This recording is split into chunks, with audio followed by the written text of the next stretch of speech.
Today I'm going to be drawing a simple Halloween spider. I'm going to use some different shapes and lines to create it.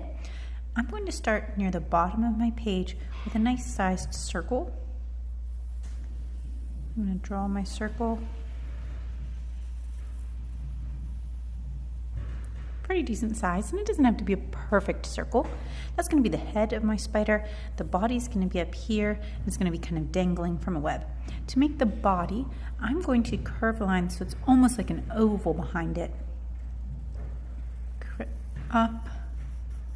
Kind of going to bring it to a point. Then I'll do the same thing on the other side.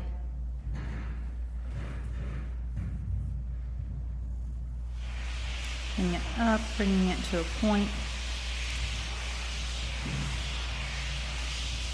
And I wanted mine to meet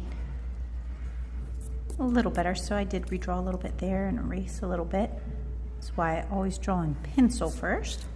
All right, so now I have the body and the head of my spider.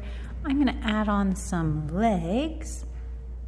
Spiders, I think, have 8 legs generally. I'm gonna do a straight line out and then a line down for one leg. I'm gonna do that again, out and down. There's his little back legs, and then I'll do out and the other way down for the front legs. So he's got 4 legs on this side, then I'll do the same thing over here. Go out and down by his body, out, down by his body, and then out, down by the head, and then out, and down by the head. Now he's got 4 legs, head and a body, and then I'm going to add in some different kinds of lines and designs inside of my spider, and then I'll be tracing them all with oil pastels and then painting them in.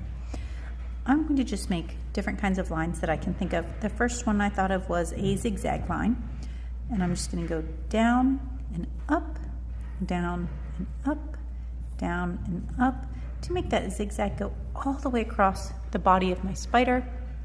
I'm just making some patterns here. Then I'm going to make a loop-de-loop line.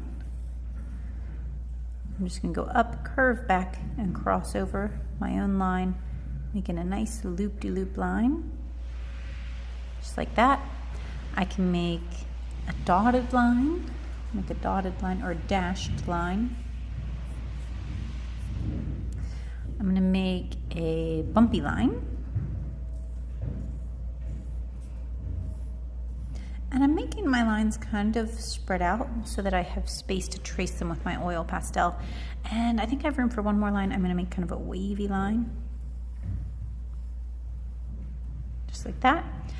And now I want to add in a face on my spider. So I'm going to add 2 eyes. Spiders normally have more than 2 eyes, but I'm just going to add 2 here so that it's kind of cuter. So I just did 2 circles, one for each eye, and then I'm going to add the inside of the eye, a little smaller circle inside of that, and some eyelashes.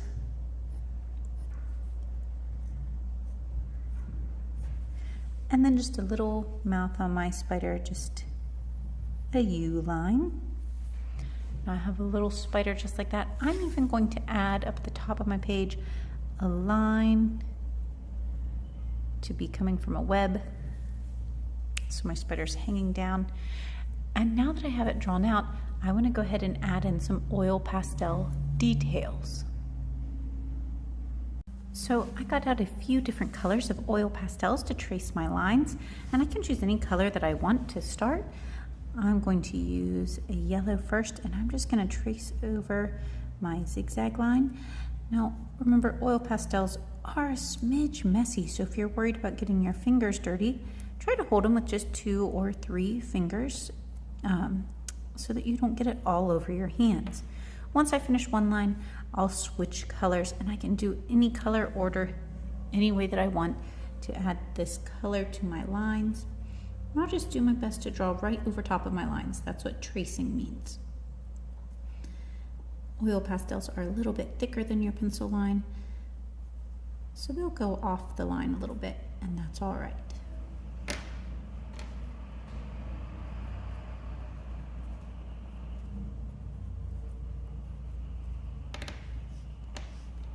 Use a purple next for my bumpy line.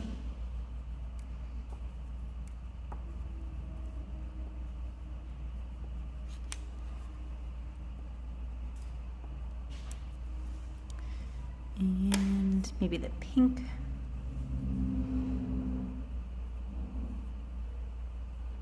There we go. So I have my lines traced. I can also choose a color to trace the body of my spider. I want my spider to be kind of darker. I'm going to make it purple. So I'm going to trace the line that I drew for my body with my purple on both sides.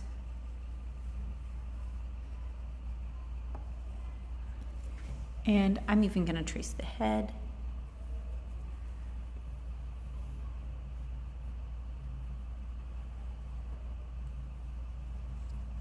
Go. And the legs.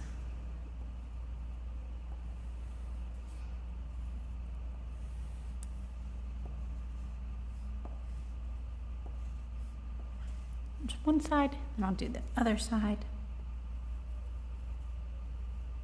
And if I'm going too fast, you can always pause the video to catch up tracing your spider. I'm even going to add some little hair to my legs using my oil pastel and just make little marks across the legs, tiny little lines to make it look like those legs are a little bit hairy. You can do that on all the legs.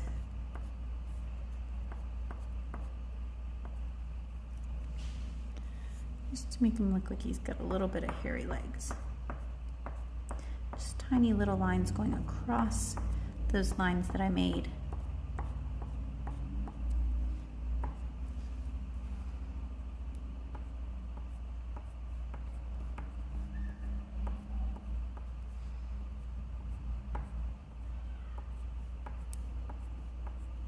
There we go.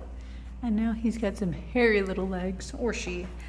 And I can also trace the face of my spider any color that I want. I'm going to make it this bright green, I think. So I'm going to trace the smile and the eyes.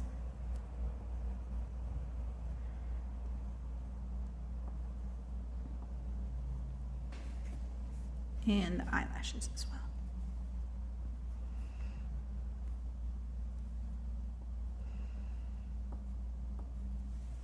All right, so now my spider is traced in my oil pastels. Oh, I forgot my little web line. I'll go ahead and make that purple as well. Go. All right, so now my spider is traced in the oil pastels. And what I'm going to be doing is adding some paint to it. I'm using tempera cake paints. They don't stick to my oil pastels, so when I paint with them, I can keep it in different sections or keep it in the lines really well, and they blend well with my, well, they do not blend with my oil pastels. They stay away from them. Now that I have my paints out here, I'm going to be just adding some water to my brush before I start because my paints have to be wet first. And I'm just going to gently wipe my brush on my paint to get it started. And I'm going to paint my spider purple, and my oil pastels will show up even when I paint that purple right over top of it, because like I said, they don't really blend, they kind of stay apart. I'll get more water on my brush every time I want the color here because I'm using tempera cake paints and they need lots of water to help them kind of work and spread out. So I got more water again, getting some more paint, and I'll just spread it. And if I think my paint's too dark, I can always just get some water and spread that paint around even more. Maybe I don't want it a super dark purple, I want it a lighter purple. So I'll just grab some of that paint and spread it out there. And I'll just keep going until my spider's body is painted just how I want. I like to put the darker color over at the edge and then spread it so that the middle's lighter, gives it a little bit of form there. That darker part at the edge makes it look like that's further away and the spider's body is popping up towards us. So that's why I always put my biggest amount of paint over on the edge, and my littlest amount in the middle, most water in the middle. There's that body painted. Then I can move on to my face. And if I want my eyes to be a different color, I can always do that. I'm going to make First I'll do the head, then I'll make some green eyes, I think. So I've got my dark purple coming off, and I don't want it to stay super dark purple, so I'm going to add some water to really spread that out so it's light in the middle, just like I talked about.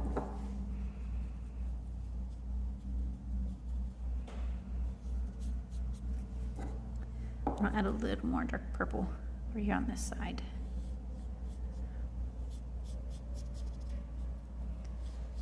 There we go. Now I'm going to clean off my brush and switch colors. So I've dipped it in my water, dabbed it on a towel, and then I'm going to get a little bit of green here for my eyes.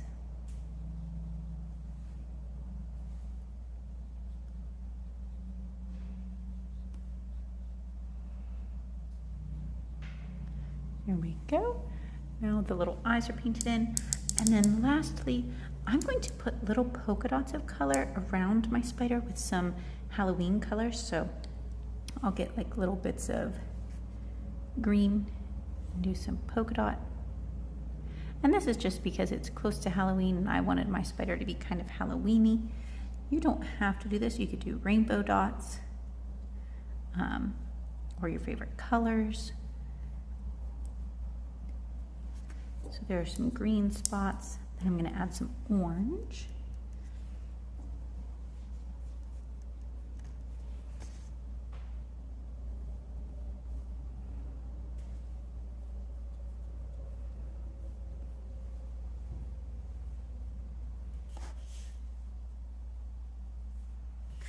And I'm just dabbing my brush on the paper to make those little polka dots.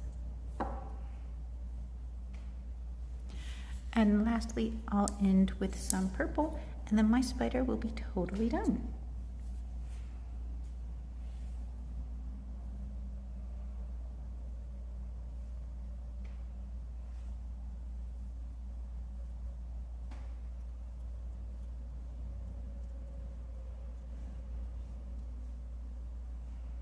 There we go.